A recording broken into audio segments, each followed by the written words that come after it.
إن الحمد لله رب العالمين حمدا كثيرا طيبا مباركا فيه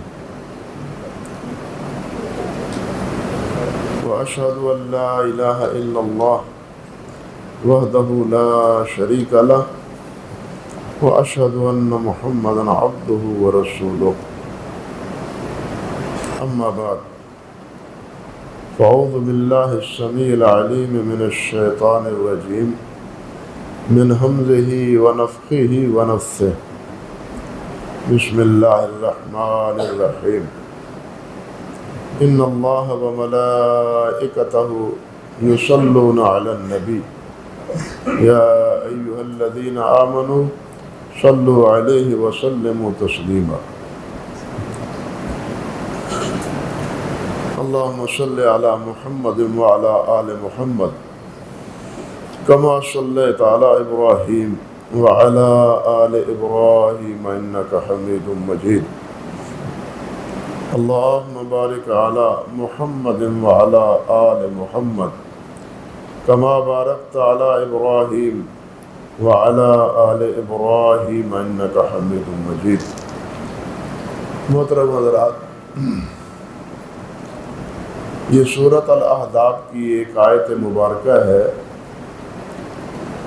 جس میں اللہ سبحانہ و تعالی نے ارشاد فرمایا ہے کہ اللہ اور اس کے فرشتے نبی یعنی محمد صلی اللہ علیہ وسلم پر صلوات بھیجتے ہیں، ان پر درود بھیجتے ہیں۔ اللہ ذوالجلال والاکرام کا درود بھیجنا تو یہ ہے کہ اللہ اپنے نبی پر رحمتیں نازل فرماتے ہیں، انہیں اپنی عنایات سے اور اپنی نوازشوں سے نوازتے، اور فرشتوں کی طرف سے یہ ہے کہ وہ نبی علیہ السلام کے حق میں اسی درود کی اللہ ذوالجلال والاکرام سے التماس کرتے ہیں، دعائیں کرتے ہیں۔ پھر اللہ رب العزت نے ایمان والوں سے فرمایا کہ یا ایھا الذین آمنوا، اے ایمان والو، صلوا علیہ وسلموا تسلیما، تم بھی میرے نبی پر یعنی نبی صلی اللہ علیہ وسلم پر درود بھیجو اور ان پر سلام بھیجو، سلام بھی اور درود۔ اللہ اکبر کبیر۔ یہاں دو تین باتیں ہیں۔ پہلی بات تو یہ، صحیح بخاری میں، صحیح مسلم میں، اسی طرح سنن اور مسانید جو محدثین رحمہم اللہ نے کتابیں احادیث مبارکہ کے حوالے سے لکھی ہیں، ان میں یہ حدیث مختلف صحابہ کرام سے نقل کی ہے کہ صحابہ کرام نے نبی علیہ السلام سے عرض کیا کہ اللہ کے رسول قد عرفنا السلام، ہم نے سلام کو تو پہچانا کہ سلام کیا ہے، سلام کیا ہے۔ دو حکم ہے نا اس میں اللہ نے فرمایا، ایک صلات کا اور ایک سلام۔ انہوں نے عرض کیا کہ ہم سلام کو تو جانتے ہیں، وہ ہے دو، السلام علیکہ ایھا النبی ورحمۃ اللہ، ایک نماز میں جو پڑھتے ہیں ہم تشہد، اور دوسرا جب آپ ملتے تھے السلام علیکم، السلام علیکہ یا رسول اللہ، یہ نبی علیہ السلام پر سلام بھیجتے تھے۔ تو عرض کرتے ہیں کہ ہم نے سلام تو پہچان لیا، لیکن صلات کیسے؟ تو آپ نے ارشاد فرمایا کہ یوں کہا کرو، اللہم صلی علی محمد وعلی آل محمد کما صلیت علی ابراہیم وعلی آل ابراہیم انک حمید مجید۔ اب یہاں پہلا مسئلہ تو یہ ہے کہ صحابہ کرام رضوان اللہ علیہ مجمعین خود عرب تھے، قرآن عربی زبان میں اللہ نے نازل کیا ہے، لیکن اللہ رب العزت کے اس حکم کو کہ اے ایمان والو نبی پر صلات بھیجو، اس حکم کو صحابہ نہیں سمجھ سکے، انہیں نہیں معلوم ہوا کہ اس حکم کی تعمیل کس طرح کریں، آپ پر صلات کیسے بھیجیں۔ سلام کو تو ہم جانتے ہیں، صلات کیسے؟ اس بارے میں نبی علیہ السلام سے انہوں نے پوچھا تو آپ نے فرمایا کہ یوں صلات بھیجو، اللہم صلی علی محمد وعلی آل محمد۔ یہ بات بتلاتی ہے کہ قرآن مجید کے بہت سے احکام ایسے ہیں جن میں ایک یہ بھی ہے، اور بھی اس کی مثالیں جنہیں صحابہ کرام نہیں سمجھ سکے تھے۔ عربی زبان سے واقفیت، پوری واقفیت کے باوجود صحابہ نہیں سمجھ سکے، انہیں ضرورت محسوس ہوئی کہ اس کا معنی پوچھ، اس کا مفہوم کیا ہے، اس کا مقصد کیا ہے۔ تو نبی علیہ السلام اس کا مفہوم، اس کا معنی بیان فرماتے تو صحابہ کرام رضوان اللہ علیہ مجمعین کو اس سے آگاہی ہوتی۔ ایک بات تو یہ۔ دوسری بات ہے اسی جملے کے حوالے سے کہ اللہم صلی علی محمد وعلی آل محمد۔ اللہ رب العزت نے تو یہ فرمایا کہ نبی علیہ السلام پر درود بھیجو، لیکن جب پوچھا گیا کہ درود کس طرح بھیجے تو آپ نے کیا فرمایا؟ اللہ قولو کہو اللہم صلی علی محمد وعلی آل محمد۔ اب یہ محمد پر تو حکم اللہ رب العزت نے دیا ہے صلی اللہ علیہ وسلم، تو آل کا کیسے آ گیا؟ اللہ نے تو حکم دیا ہے کہ نبی پر درود بھیجو، اب پوچھا گیا کہ نبی پر درود کیسے، تو فرمایا اللہم صلی علی محمد وعلی آل محمد۔ یہ ہے نبی پر درود، حالانکہ یہ نبی پر درود تو نہیں ہے، یہ تو نبی پر بھی درود ہے اور نبی کی آل پر بھی درود۔ آل پر درود بھیجنے کا تو اللہ نے حکم نہیں دیا، اللہ نے تو حکم دیا ہے اپنے نبی پر درود بھیجنے کا، تو یہ آل پر درود بھیجنے کا کیا مسئلہ ہے؟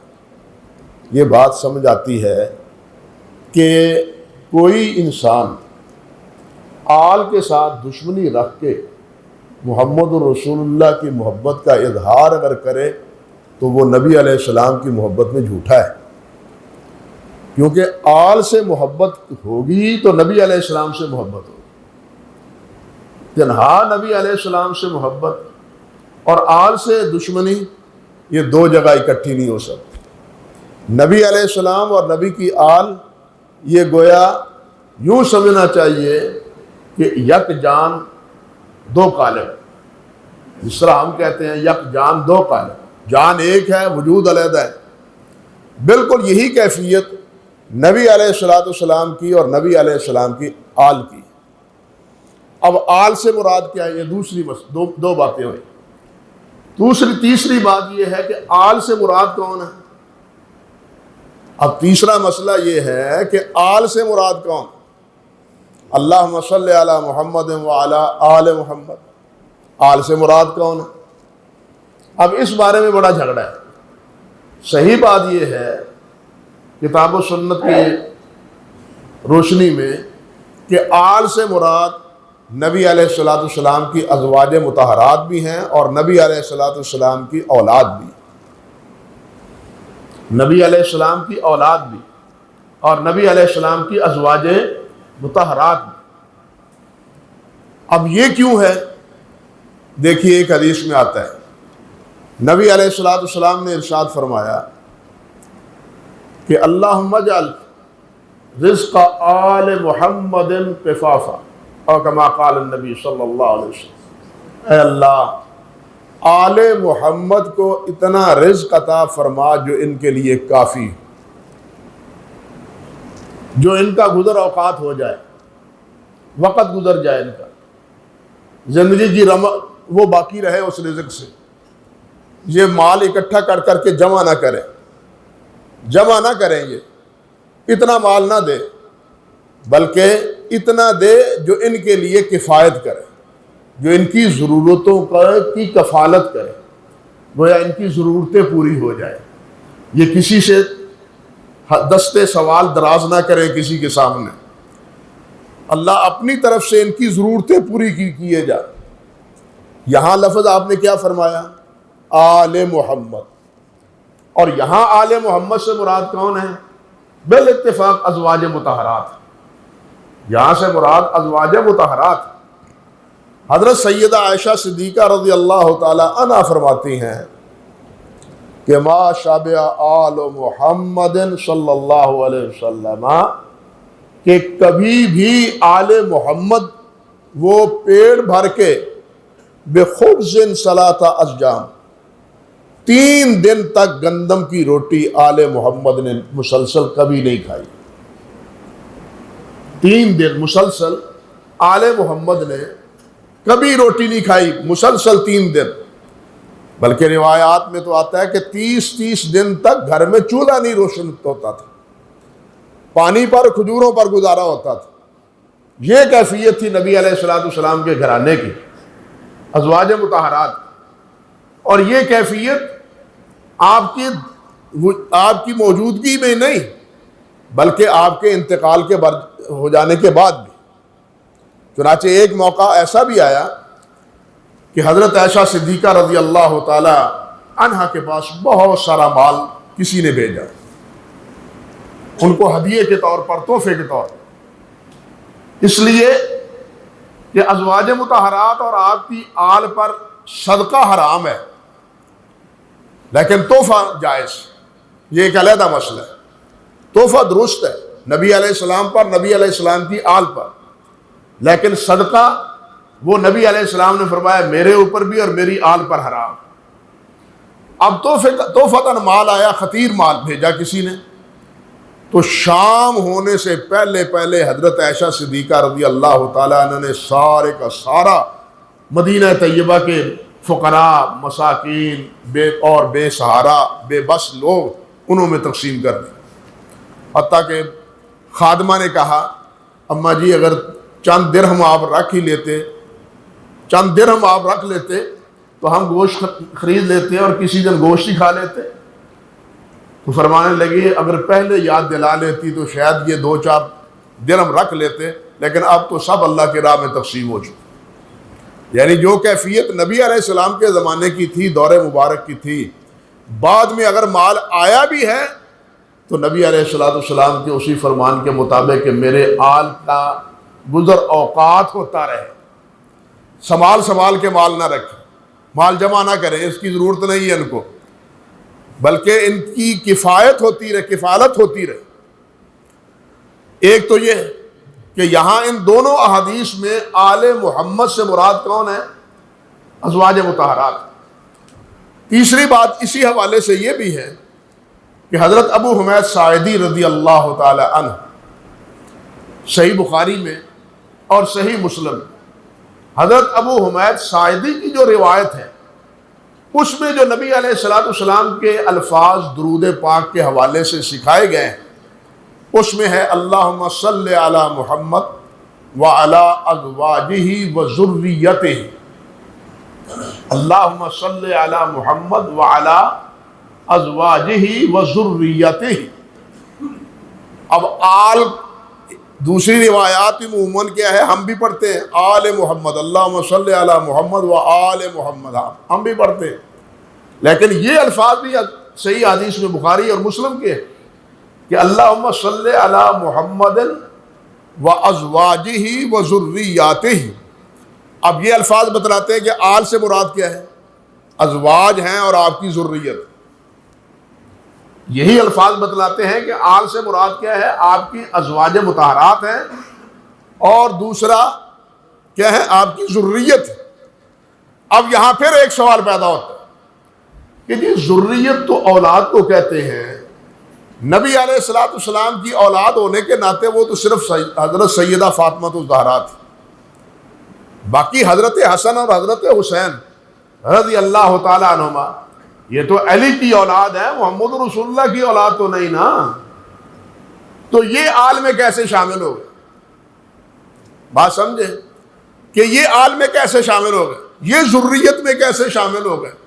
ذریت ہوتی ہے اولاد، باپ کی اولاد، بیٹی کی اولاد جو ہوتی ہے وہ ذریت شمار نہیں ہوتی، وہ تو اپنے باپ کی ذریت شمار ہوتی ہے۔ یہاں نبی علیہ السلام کی یہ نواسے حضرت حسن، حضرت حسین، یہ نبی علیہ السلام کی ذریت کیسے بنے؟ جب درود شریف میں یہ لفظ آئے اللہم صلی علی محمد وعلی ازواجہ و ذریاتہ، تو اس میں ذریت میں یہ آل کیسے شامل ہو گئی؟ یعنی حضرت حسن، حضرت حسین، یہ ذریت کیسے بنے؟ یہ سوال پرانا ہے۔ حجاج بن یوسف کے دور میں ایک بڑا عجیب واقعہ پیش آیا۔ حجاج کو پتا چلا کہ خراسان کا ایک بہت بڑا عالم ہے یحییٰ بن اقسم، وہ کہتا ہے کہ حضرت حسن اور حضرت حسین یہ نبی علیہ السلام کے بیٹے ہیں، یہ نبی علیہ السلام کی ذریت ہیں، یہ نبی علیہ السلام کے بیٹے ہیں۔ حجاج کہنے لگا یہ کیسے؟ ویسے بھی بنو امیہ کو حضرت علی رضی اللہ تعالی عنہ کے ساتھ کچھ زیادہ عقیدت نہ تھی، یہ ایک حقیقت۔ تو حجاج بنو امیہ سے تعلق رکھتا تھا۔ حجاج نے اپنے نمائندہ کو، جو اس وقت خراسان کا امام تھا، نمائندہ تھا، گورنر تھا، قتیبہ بن مسلم، اس کو خط لکھا۔ اس کو کہا کہ فوراً یحییٰ بن اقسم کو میرے پاس بھیجو۔ وہ کیا کہہ رہا ہے کہ حضرت علی کی اولاد جو ہے وہ نبی علیہ السلام کی اولاد ہے، وہ تو علی کی اولاد ہے، وہ ذریت علی کی ہے، وہ ذریت نبی علیہ السلام کی نہیں ہے۔ چنانچہ قتیبہ بن مسلم نے حضرت یحییٰ بن اقسم کو وہاں کوفے میں بھیج دیے، حجاج کے پاس۔ اب اس واقعے کے جو راوی ہیں وہ حضرت امام عامر بن شرحبیل شابی کہتے ہیں میں وہاں موجود تھا۔ یحییٰ آئے، حجاج کہنے لگا بتلاؤ تم حسنین کو رضی اللہ تعالیٰ عنہما، ان کو نبی علیہ السلام کی ذریت کیسے کہتے ہیں؟ کیا دلیل ہے تمہارے پاس؟ کوئی دلیل ہے؟ وہ کہنے لگا اجل نعم یا حجاج۔ اب دیکھیے حجاج کا نام لے کے کیا کہتا ہے؟ نعم یا حجاج، ہاں حجاج ہے دلیل۔ امام شابی کہتے ہیں مجھے یحییٰ کے اس جرأت پر حیرت ہوئی کہ حجاج کے سامنے حجاج کا نام لے کے اس کو مخاطب کر رہا ہے جو اتنا سخت گیر تھا۔ کہنے لگا دلیل دو اس کی، اگر کوئی مضبوط اور مستحکم دلیل تم نے پیش نہ کی تو تمہیں تمہارے جسم کے بالوں جتنی تمہیں سزا دوں گا، یعنی انتہائی سخت سزا تمہیں دوں گا اگر تم نے اس کے بارے میں کوئی دلیل نہ دی۔ تو امام یحییٰ رحمۃ اللہ علیہ نے سورۃ الانعام کی یہ آیت تلاوت کی، اور اس سے حضرت حسنین کی نبی علیہ الصلوۃ والسلام کے ساتھ یہ قرابت اور رشتہ داری، اس کو انہوں نے بیان کیا۔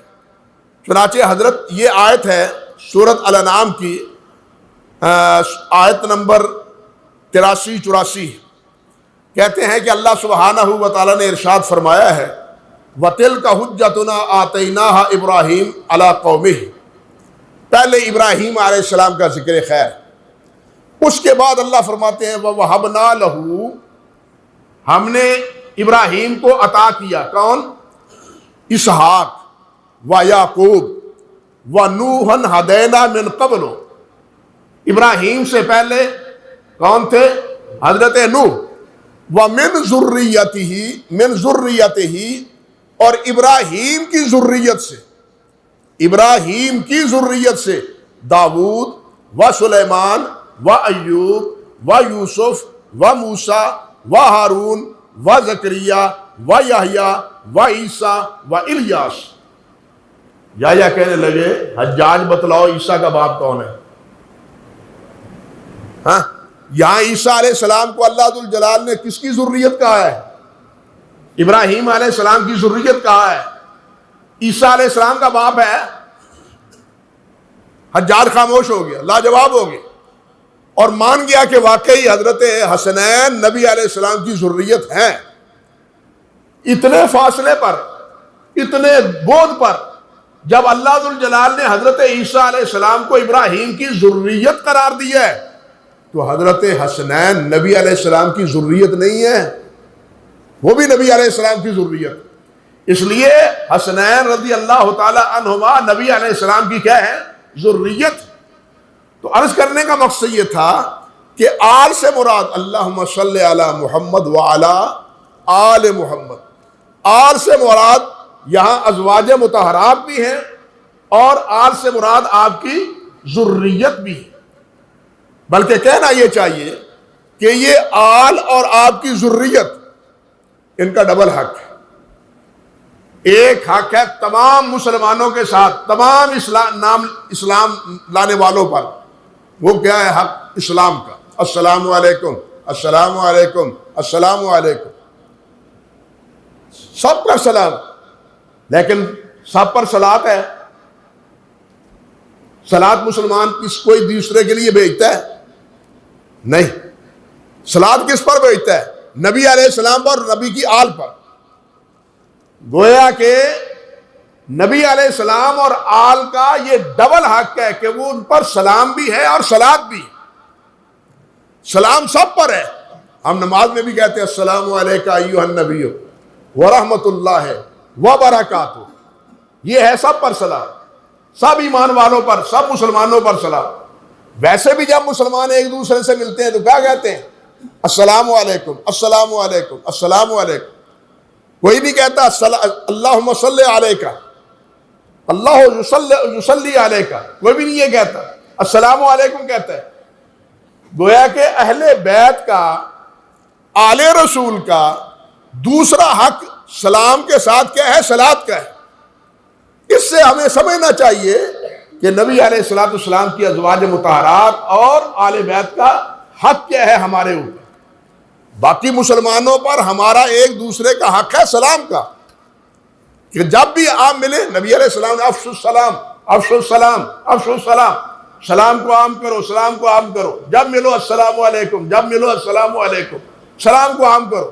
یہ ہے عام مسلمانوں کے لیے، لیکن ازواج مطہرات کے لیے اور اہل ذریت اور آپ کی آل کے لیے وہ کیا ہے؟ سلام کے ساتھ ساتھ درود بھی ہے، صلات بھی ہے، اللہم صلی علی محمد وعلی آل محمد۔ گویا آل محمد کا یہ ڈبل حق ہے، دوہرا حق ہے۔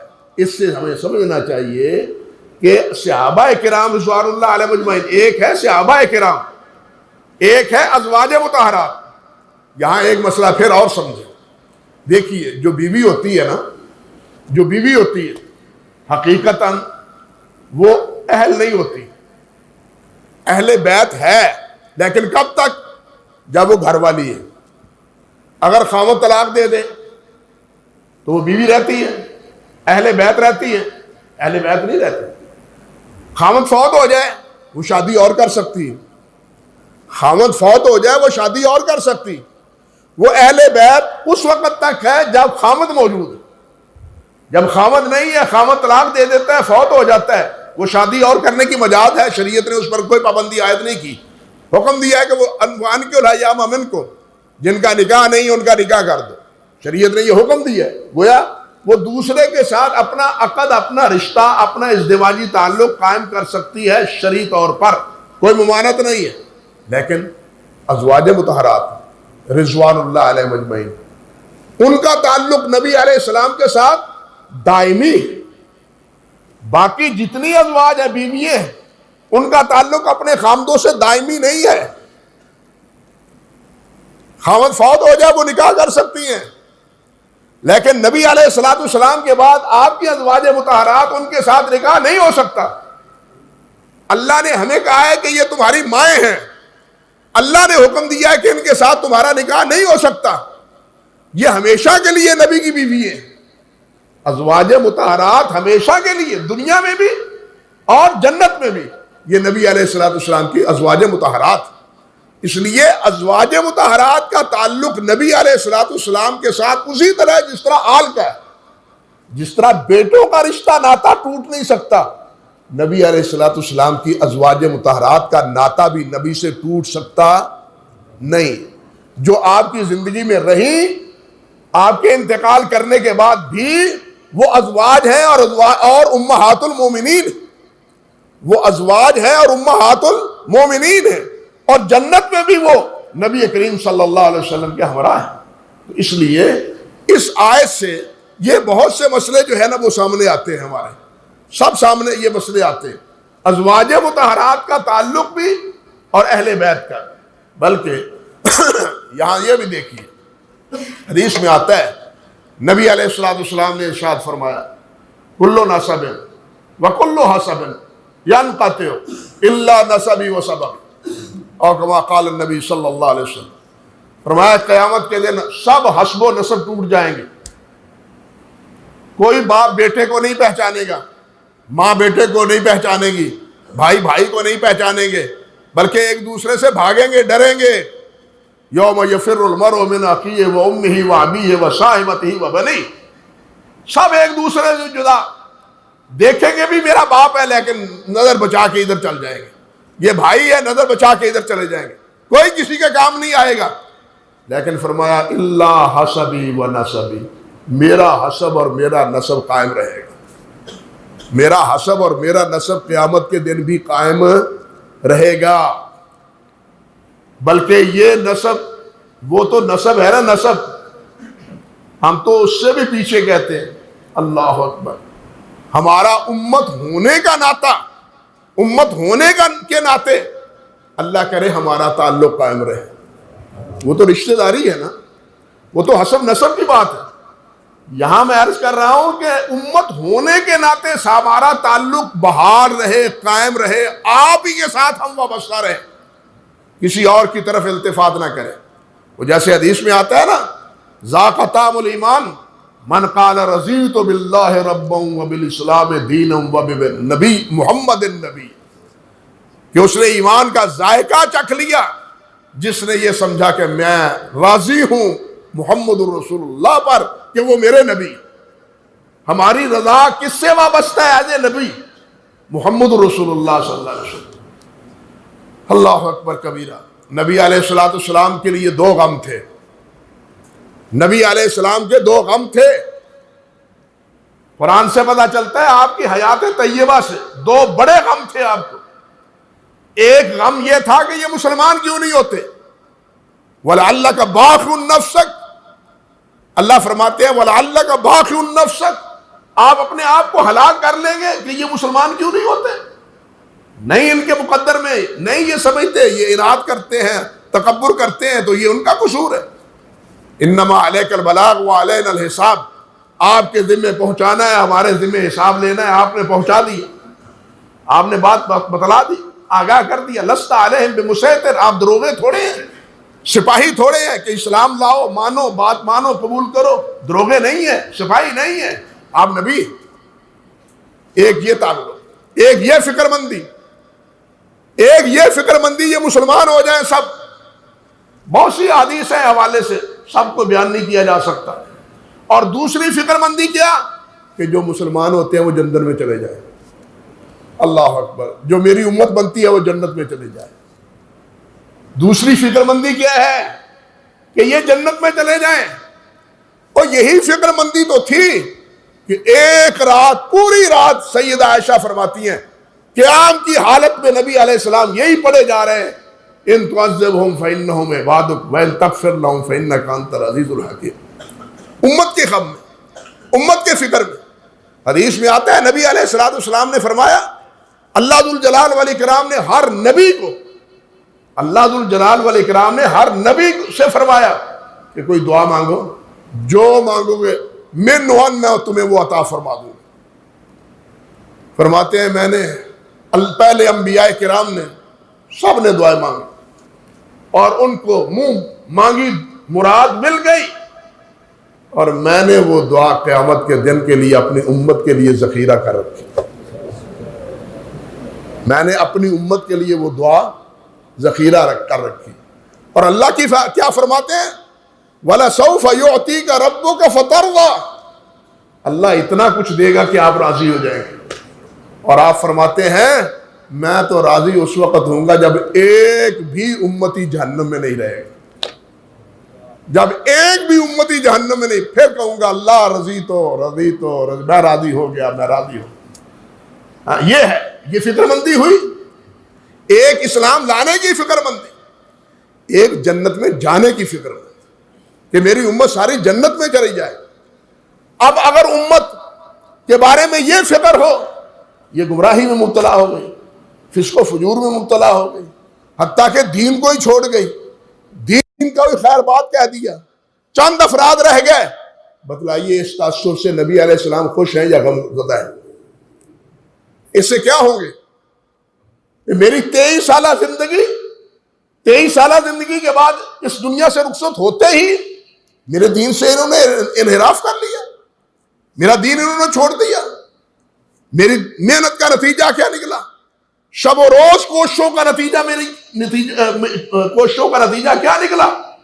کیا نبی علیہ السلام اس فکر سے، اس انداز سے، اس سوچ سے جو ہمارے بعض حضرات میں پائی جاتی ہے، کیا نبی علیہ السلام اس سے خوش ہے؟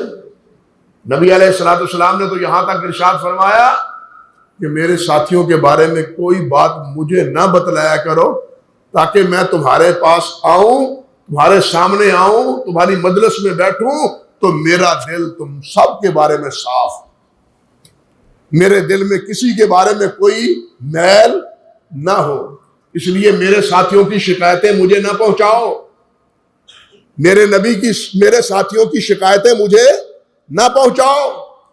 اگر کوئی باہمی ناراضگی ہو بھی جاتی تھی، ایک دفعہ حضرت عمر اور حضرت ابوبکر صدیق میں ہوئی تو نبی علیہ السلام نے کیا فرمایا؟ حل انتم تارکو لی صاحبی، اور میرا جو ہے، جو میرا ہے اس کو میرے ہونے کی وجہ سے تم نظر انداز نہیں کر سکتے۔ اگر میرے اس ساتھی سے کسی کو رنجش ہوئی بھی ہے تو یہ تو دیکھو کہ یہ ساتھی کس کا ہے، یہ ساتھی کس کا ہے، یہ مصاحب کس کا ہے، یہ دوست کس کا ہے، اس کا اٹھنا بیٹھنا کس کے ساتھ۔ اس لیے یہ تصور صحابہ کرام رضوان اللہ علیہ مجمعین کے بارے میں، یا ازواج مطہرات کے بارے میں، یا اہل بیت کے بارے میں، یہ نبی علیہ السلام کو ایذا دینے کے مترادف، یہ نبی علیہ السلام کو ایذا دینے کے برابر۔ اللہ اکبر کبیرہ۔ دو باتیں عرض کرتا ہوں، ایک حضرت عمر بن عبدالعزیز کی، ان کے سامنے ایک بدبخت نے حضرت علی رضی اللہ تعالی عنہ کے بارے میں یاوہ گوئی کی، غلط باتیں کی، ان کی عزت پر دھبا لگایا۔ حضرت عمر بن عبدالعزیز رحمۃ اللہ علیہ نے فرمایا خاموش، اور تم جانتے ہو اس حجرے میں کون ہے؟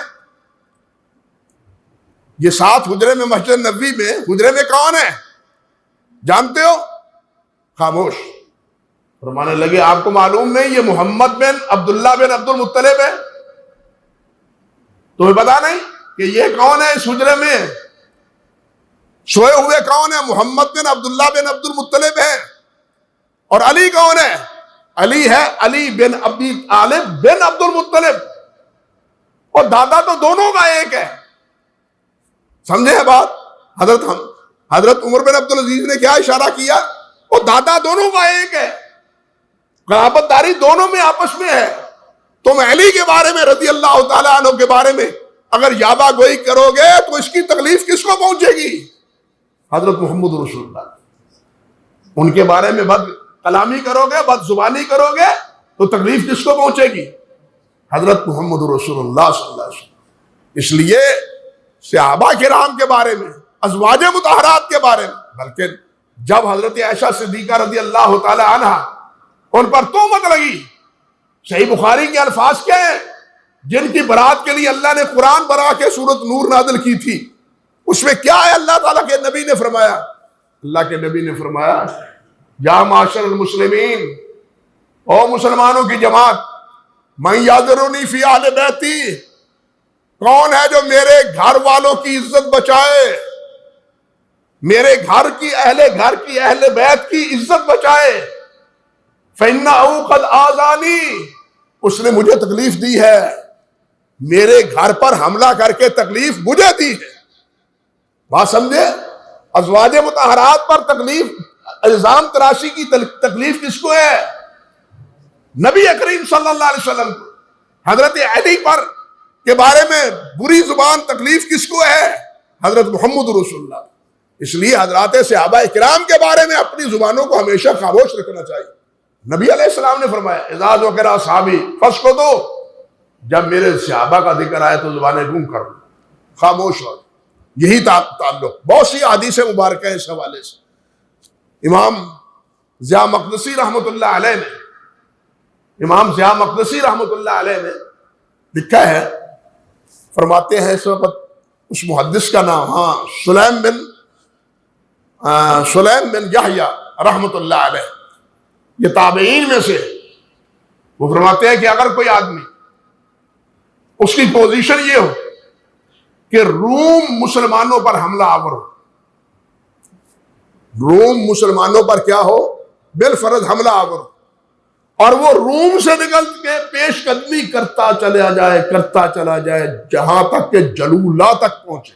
یہ کوفے کے قریب ایک شہر ہے جلولہ، وہاں تک پہنچ جائے، یعنی اتنا قبضہ کر لے زمین پر روم، پھر اللہ ذوالجلال کسی کو توفیق عطا فرمائے اور وہ اٹھے اسلام کا جھنڈا لے کے اور ان رومیوں کے ساتھ لڑنا شروع کر دے، اور ان کو پیچھے دھکیلتا وہی لے کے جا پھینکے جہاں وہ رومی نکلے تھے، ان کو پسپائی پہ مجبور کر دے، وہ پسپا ہو جائے، پیچھے پلٹ جائے، اتنا عمل کرے، اتنا جہاد کرے، اتنی محنت کرے۔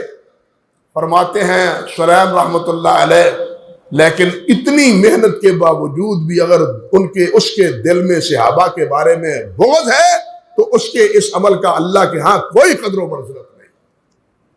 یہ ہے ہمارے اسلاف کا تاثر، اور یہ ایک نہیں، بہت سے اثرات اس قسم کے واقعات ہیں۔ تو خیر، کہنے کا مقصد یہ تھا، بات پھیل گئی کہ آل محمد سے مراد حضرت محمد رسول اللہ صلی اللہ علیہ وسلم کی ازواج مطہرات بھی ہیں اور آپ کا گھرانہ بھی ہے، اور آپ کے گھرانے کا، آپ کے رشتہ داروں کا یہ ڈبل حق ہے ہم پر، ایک صحابی ہونے کے ناطے اور ایک قرابت داری کی حوالے سے۔ حضرت عباس رضی اللہ تعالیٰ عنہ سے روایت ہے، نبی علیہ الصلوۃ والسلام نے فرمایا لا يدخل الایمان فی قلب امرئ، کسی آدمی کے دل میں ایمان داخل نہیں ہو سکتا حتی یحبوکم للہ ولقرابتی، جب تک وہ تمہارے ساتھ، عباس سے مخاطب کر کے، تمہارے ساتھ وہ محبت کرے اللہ کے لیے اور میری قرابت داری کے لیے۔ یعنی آپ کے قرابت داروں کا تعلق ایمان سے بھی ہے اور نبی علیہ السلام سے بھی، گویا کہ ان کی تکریم، ان کی تعظیم، ان کا احساس، ان کا پاس، ان کا لحاظ، وہ ڈبل حیثیت کا حامل ہے۔ اللہ سبحانہ و تعالی ہم سب کو ان کی جو ہے نا نقش قدم پر زندگی گزارنے کی توفیق دے، ان سے مودت، اخوت اور پیار کی توفیق بخشے۔ صراط مستقیم یہی ہے، اسی پر قائم رکھے۔ وآخر دعوانا ان الحمد للہ رب العالمین۔